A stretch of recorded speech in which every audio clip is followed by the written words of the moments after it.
Hello and welcome to episode 96 of my podcast all about knitting and crochet and my yarn shop here in Wiesbaden, Germany. I'm Kiko and today is May 17th, 2021. And before I go on, I want to apologize just in case there are some funny noises on this video, but the flat above my shop is being renovated and they are making some funny noises today. But today's the day I record, so I couldn't change that. I'm sorry about that. Okay, today I'm wearing two pieces that were sort of made for each other. This shawl is fairly old. I'll say something about it in a minute. And I used leftover yarn from this shawl to knit the lower pieces of the pullover. So it's not just this yarn. I held it double with this color. So it's not exactly the same look, but I think on screen it looks even more matchy than it does in reality. Yeah, so I'm really happy to have those pieces together, and now I'll show them to you in more detail. This shawl was knit out of Rowan Kit Silk Haze Eclipse, and I knitted between, that's what I was talking about, I'm really sorry. Between the 1st and the 21st of May in 2015 is when I knit this shawl. And the reason I knit it in a fairly short time is that I wanted it to be finished for my sister's silver wedding celebration, and she celebrated on May 25th. So I finished the shawl with 4 days to spare. And I had bought this yarn for myself, and I bought the same yarn in a silver color for my sister. So we both knit ourselves shawls for her celebration. And we both picked patterns from this book, Shetland Lace Knitting. It's a very beautiful book that goes a bit into the history of Shetland lace knitting. And then it's a big collection of different patterns. And then at the end of the book, there are some projects that you can knit. But mainly the book is about designing your own things using the stitch patterns in the book. So that's what we did. We both chose a pattern for the main body of the shawl. So I used this this kind of, it looked a bit like flowers. It's a bit hard to see. And then I chose another pattern for the edges. So there's one pattern running up and down the sides of the shawl, and then a different pattern in the middle. And my sister did the same thing. She used a different stitch pattern for the middle and a different stitch pattern for the sides, but the overall look of the shawls is very similar. I started off directly in pattern. I put some beads into the cast on and the cast off, and I put beads into the middle of the first, I think, 3 rows of the main pattern. Then I stopped doing the beads in the middle of the shawl, but I put a bead into every pattern repeat onto the outermost stitch on the sides throughout the whole shawl. So yeah, that was quite a fun knit. I really enjoyed doing that, and it's a nice reminder of that celebration. My sister and her husband, I really enjoyed that. Yeah, but I had more than one whole ball of yarn left from this project, and I held on to it. And then when I started knitting this pullover, I decided to use that to knit this sweater. And I had quite a lot of yarn in that middle color, and I would have had enough yarn in that color to do a single color pullover. But then of course I enjoy mixing colors, and I mean, this is not very colorful for me compared to most of the things I make. This is almost like one color and very, very simple project. But still, I managed to get 3 different yarns into it.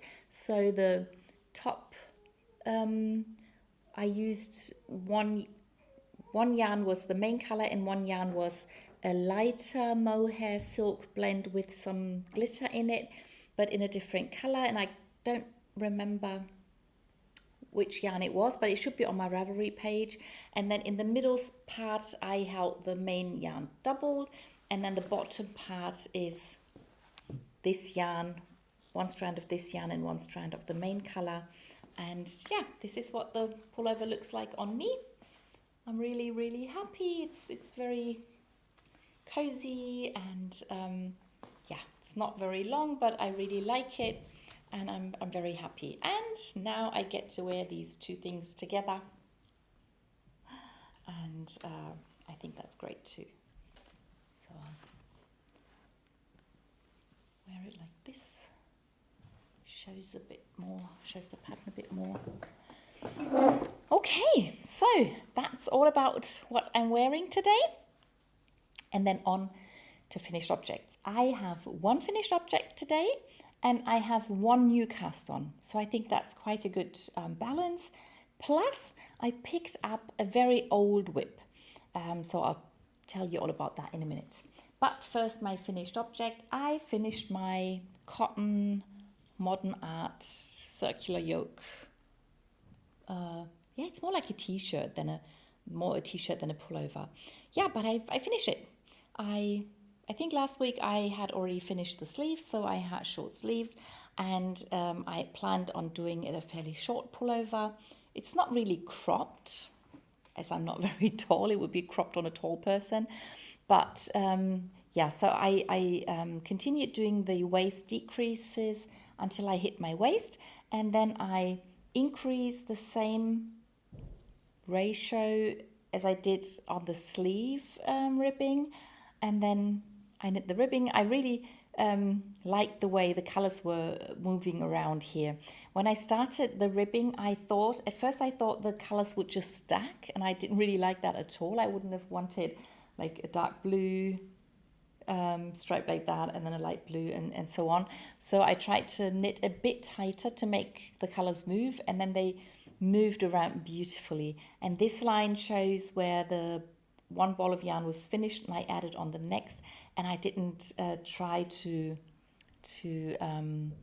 start the new ball at the same color that the old ball finished. So that's why there's a line, and then there's a new line of spiral starting. But I think that's okay. I like it, and it fits. These are the short rows that I knit in to make sure that the back is a bit longer and the neck line is a bit lower in the front. I think that's quite nice. I used 2 balls of the light cotton, and I think there was half a meter left when I finished the last round in that color, and I used almost 4 balls in the darker blue, so I have a bit left over from that last ball of yarn. So this is less than 300 grams, and I'm quite happy with that. And if the weather is nice, the next time I film I might wear it, but if the weather stays the way it's at the moment, it's too cold, then I'll wait for warmer weather to come. By the way, I'm not recording next week. Next week is a bank holiday in Germany, and we are going away to visit somebody, and so I'm taking a week off, and I'll be filming again in 2 weeks' time. So there's a bit more chance that the weather might change, but just to let you know, there won't be a video next week. Yeah, so that's my finished object. Very happy with it. Then on to works in progress. And as usual, I'll start with my socks. And as usual, I start with the oldest work in progress I have. And that this time is a really, really old project. If you've seen episode 92, when I started the Paris socks, I already showed this old whip, and it's a pair of socks that I started in February 2018.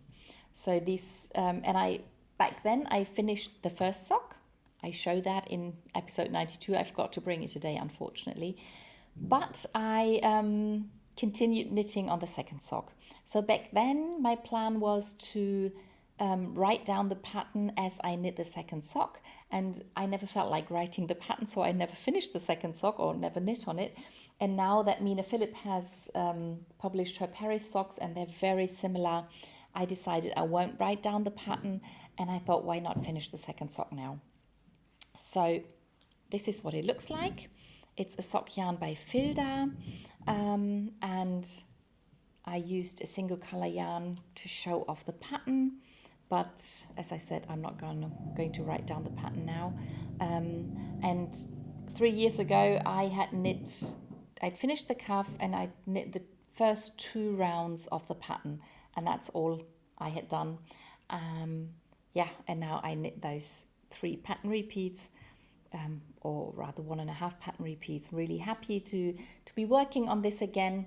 These needles are made of ebony, and they are some of my favorite knitting needles, and it's really stupid to have them lying in a project for 3 years not being able to use them. So it's really time I finished these socks, and I'm happy I got started on that. So that's the first pair of socks on my needle right now. The second pair, of course, are the Paris socks. I finished the first one. Oops, didn't weave in the ends yet. But my sister tried them on. They fit. So I finished the toe of the first sock and I started knitting the second sock. These I'm knitting on Shawl mini circular needles, and I'm knitting on the first pattern bit, on the first flower. And the yarn came out in a completely different spot in the color repeat, which I think is very nice. So sorry about the noise. Hope it doesn't pick up too much. Yeah, so that's the second pair of socks I'm knitting on at the moment. And the third pair is, of course, again, a pair for the Sockmadness.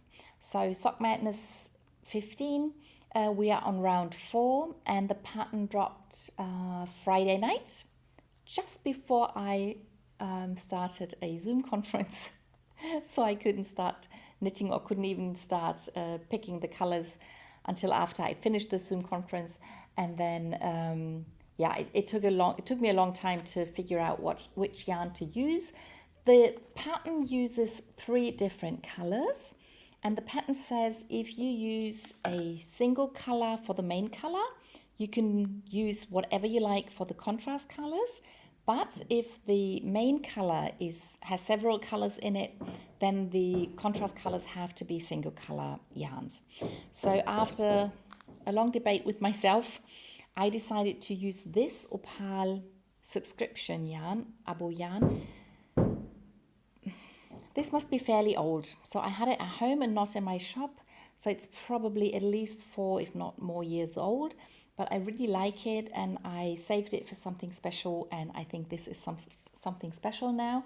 And the 2 colors that I chose, 2 contrasting colors, is this dark grey, which is another Opal yarn, and I use this light pink yarn, which is another Filda sock yarn, so the same yarn I'm using for my red socks.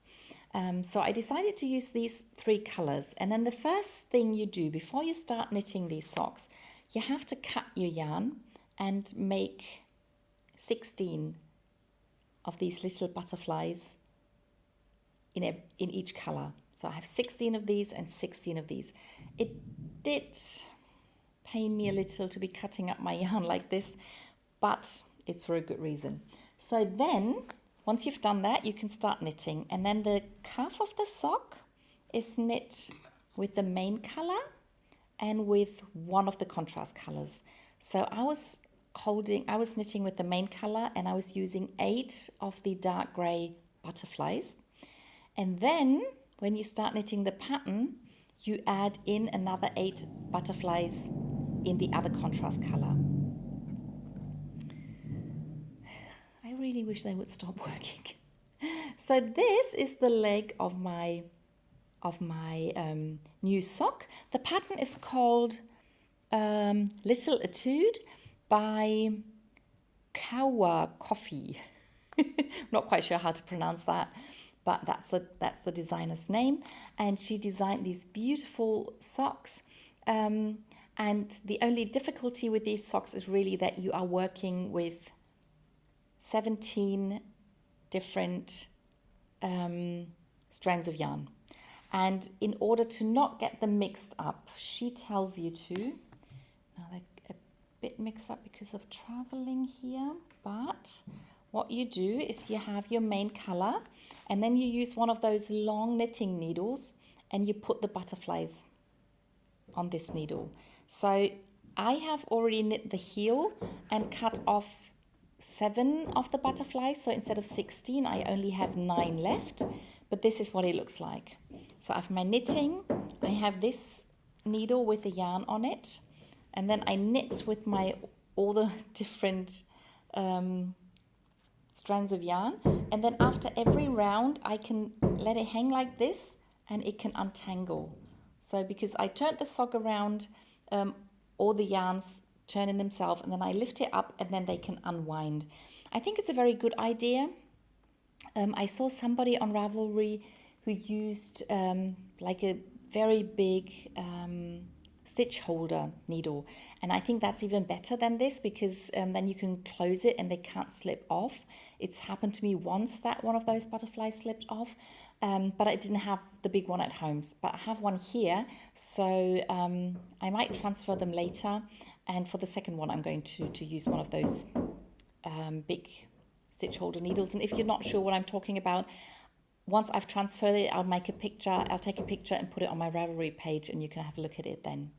Yeah, but this is the sock. Let me show you the heel.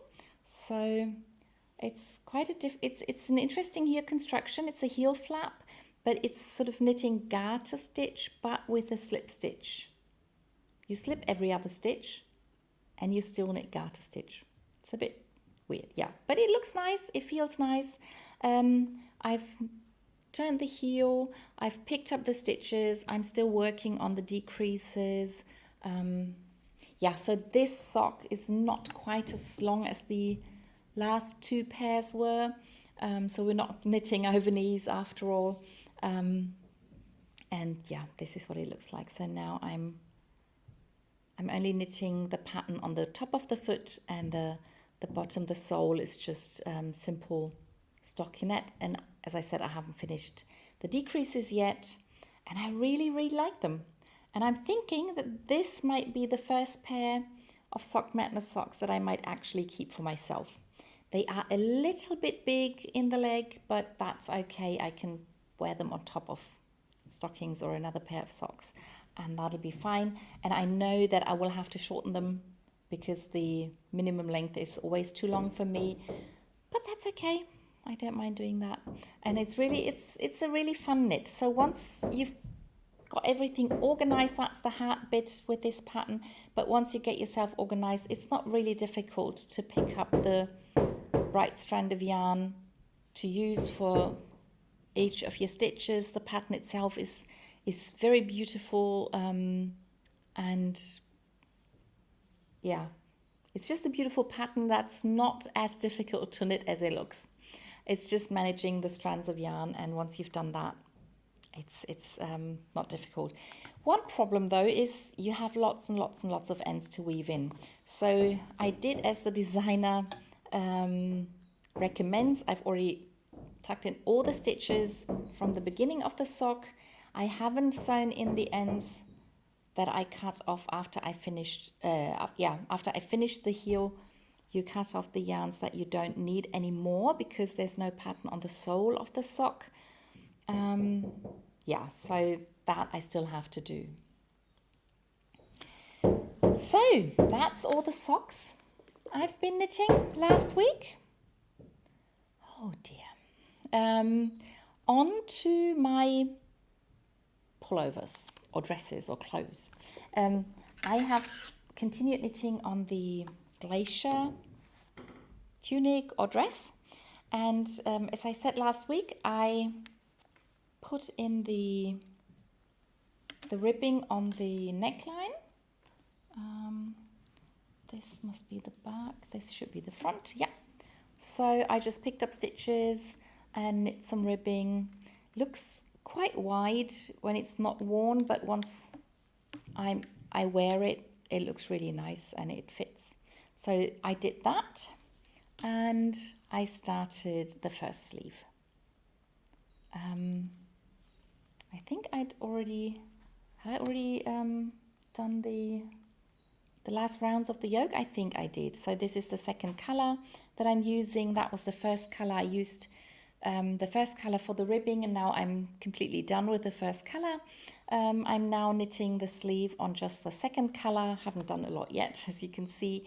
So I'll knit to roughly the elbow, and then I'll add in the third color and knit the lower part of the sleeve in the third color. That's the plan. But as long as I'm knitting Sockmadness socks, everything else has to wait. But yeah, I'm looking forward to getting some knitting done on the sleeve on this. And then I crocheted a few more squares for my vest Invested by Heather from HG Designs Crochet. As I said last week, I'm linking to her website down below, down where I linked to several websites. You can get the pattern there, and it's an affiliate link, so if you buy the pattern through my link, I'll get a few cents off the purchase, but it won't make it more expensive for you. And yeah, I think I had 4 squares done last week, and I did another 4 last week. So I showed you last Monday, and then after that I crocheted 4 more of those squares. And so far I've been making different squares, so I haven't repeated a color combination. I've repeated the combination, but not the placement of the color, so they are all different. That's what I'm trying to say. Yeah, so I thought if I crochet 4 squares every week, that should get me closer to my goal every week, and I won't spend too much time on the squares. So that's the 2 garments I'm making at the moment. Oh, I forgot the one project that I usually show in combination with my socks, because I knit on double pointed needles and with sock yarn, and it's small and portable, and that's my gnome. It's the Mystery Gnome by Sarah Shearer from Imagine Landscapes that she's started publishing. And if you are knitting the gnome, you don't want to see it, then look away now, because these were the first 2 clues that came out. Looks like this, and I really love it. It's Decke hand-dyed yarn from a German hand dyer, and the last clue that came out on Saturday is the nice little beard. So I guess they will come together like this. Oops. I'm so sorry about the noise. Well, anyway, I'm not showing it anymore. If you were looking away, you can look again now. So this is the little Mystery Gnome by Sarah Shearer. I'm expecting the next bits of pattern throughout this week. And as I'm not filming next week, the next time I will film a podcast, I will probably show you the finished gnome. I'm looking forward to seeing that myself.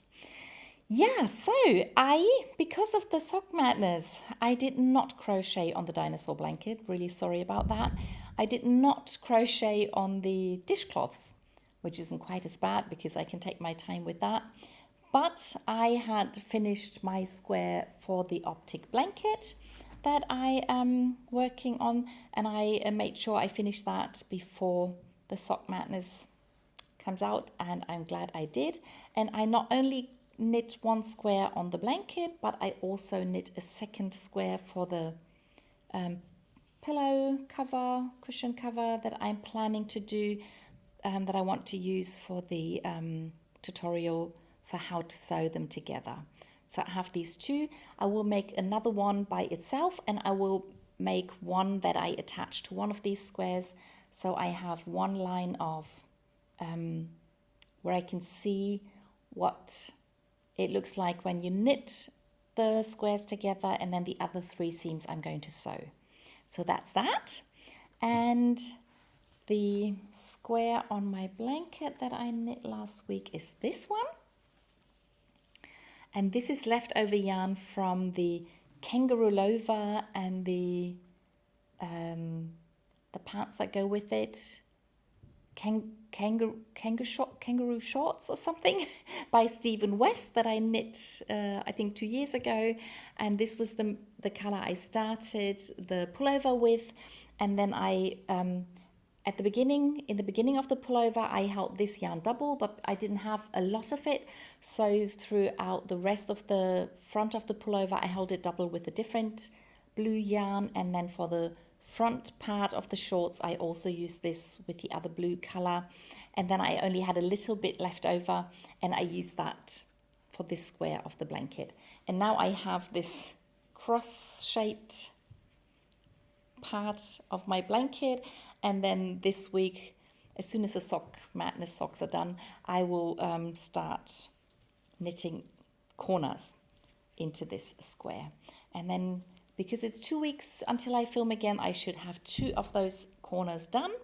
And then I can show you what it looks like in 2 weeks' time. Oh, there's one more thing I wanted to show you. The yarn I'm using, the blue yarn I'm using for these squares is Opal DK weight Schafpate yarn. So Schafpate is a series that's usually 4-ply yarn, and it's made from German sheep, and it's completely produced in Germany. And last year it was the first time they put out a DK weight yarn out of this yarn, and they made really nice colors, and it's a really nice yarn, so I hope they will repeat it this year. So far they haven't announced anything, but I used the yarn to knit a pair of gloves last winter, and the leftover yarn I'm using for this. But I wanted to show you the gloves. I used the yarn that I showed you, but held together with a mohair silk yarn from Hansa Farm, and I specifically knit these mittens to wear when I ride my bike in winter. And because I don't like to wear gloves that completely cover my hands usually, I usually have gloves that are open and that leave out the fingertips, so I can touch things and I can like unlock my bike and close my jacket and stuff like that. So I knit these Japanese mitts by Bernd Kessler, and so they have an opening here, and the thumb is open so I can do things. And yeah, with this one the hole's a bit too high. This is the placement that the pattern tells you to put the hole in, but it doesn't really work for me. So with the second one I place it a bit further down, and again the thumb is open. And when I first knit them I was a bit worried that the mohair would suffer from riding the bike and holding the handle, and it has suffered a bit. So if you can see here there's quite a bit of fluff coming off the gloves, but it's only on the inside of the hand, and the outside still looks really nice, and they are so nice and warm, and I really love them. They're perfect for using while riding my bike.